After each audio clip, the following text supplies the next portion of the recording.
So, narcissism, is it a quality or is it not? We're having a really interesting Is it a discussion quality or here. not, or is it a quality or something else? Is it a positive quality or not? Oh. Well, let me hear you debate it. Like, what's your take on it? Well, I'm in the belief that I can certainly see all the negative sides, and part of the Neon Demon is about all the reactions when the beauty obsessive culture conflicts with the longevity of it, and everything just becomes younger. I got young daughters, so my eldest is 13, and she's exposed in a way that we were never exposed to that kind of possibilities with the digital revolution. So I can see all the danger signs, but I also believe there must be a positive side. There must be something going on in the psychic that is just evolving into something else. I cannot just believe that everything is negative about the future. Well, aren't there elements of narcissism that sort of incorporate confidence and, sort of Acceptance? Well, see to me, if narcissism meant that you were embracing yourself and felt fully within yourself and proud, but I don't believe that's true. I think we're constantly trying to change ourselves or obsess over someone else or wish we had this or change how we look on an app or it doesn't to me look like self-confidence or owning your uniqueness. maybe not true self-confidence. It's sort of just like this, thin layer of something that you put in front of yourself when you're sharing it. Most people I Well- know take about 20 selfies before they feel like they took one that was good enough for people to see, but they still sat there and took 20 selfies. Yeah, yeah. But that is true. However, but isn't that what our parents said about us? And isn't it what my mother experienced when they went into the sexual revolution from the post-Second World War parents that she had? I mean, But they were also trying to break out of a lot of but isn't that the whole thing?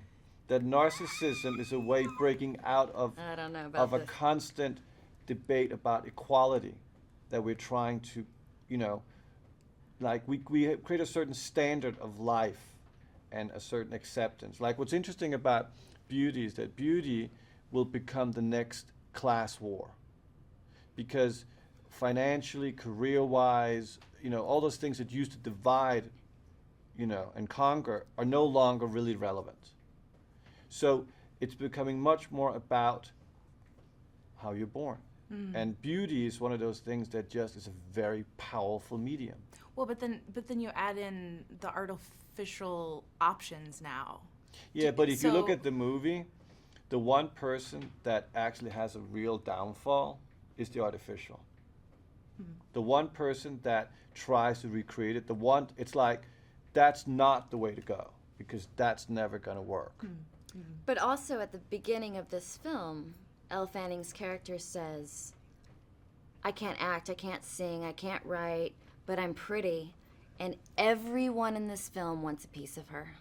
And even the boyfriend, who seems to be the sort of true, earnest person who really wants to see inside her, the fashion designer says, if she wasn't pretty, you wouldn't even be there. Yeah. She's already admitted she's got nothing inside. Yeah.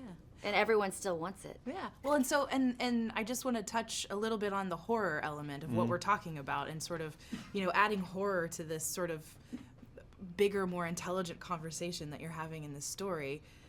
How and why do you want to weave this cultish, scary stuff into this? Well, because I think that sometimes making films that have very potent issues are better told in fairy tales, because it becomes more about interpretation rather than a nowness. For example, the movie, there's no alcohol, there's no cigarettes, there's no drugs, and there's no selfies. There's not even a camera in the movie that's about self-indulgent. Like all things that's like very relevant to now doesn't exist. So, because I think that it's more interesting predicting what could be the future rather than trying to make a statement of this year or next year or what we saw last year. It's almost like it doesn't resonate the same way. And then I wanted to make it as a horror film because what would encourage my kids to go and see something? Well, they want to be entertained. I'm an entertainer. Last thing a teenager wants to be told is what to do or what not to do. But if you can give them a vision to react to, you know, creativity plants thoughts. Good or bad is irrelevant. Who cares? But reactions are interesting because reaction means it has penetrated your mind. And I completely can see all the negative sides to narcissism. Hence, that's why I wrote the film. But I do believe that there has to be an alternate version of that that's positive. But it's maybe just so far removed from our conscience because we are so much older and wiser. But I'm thinking if me and you were 16, I don't think we wouldn't do what everyone else is doing. I'm sure. And like you said, our parents, I know I have to stop. Our parents, No, this is interesting, guys. No, yeah. but our parents have continued to tell us, all of us, that we're special.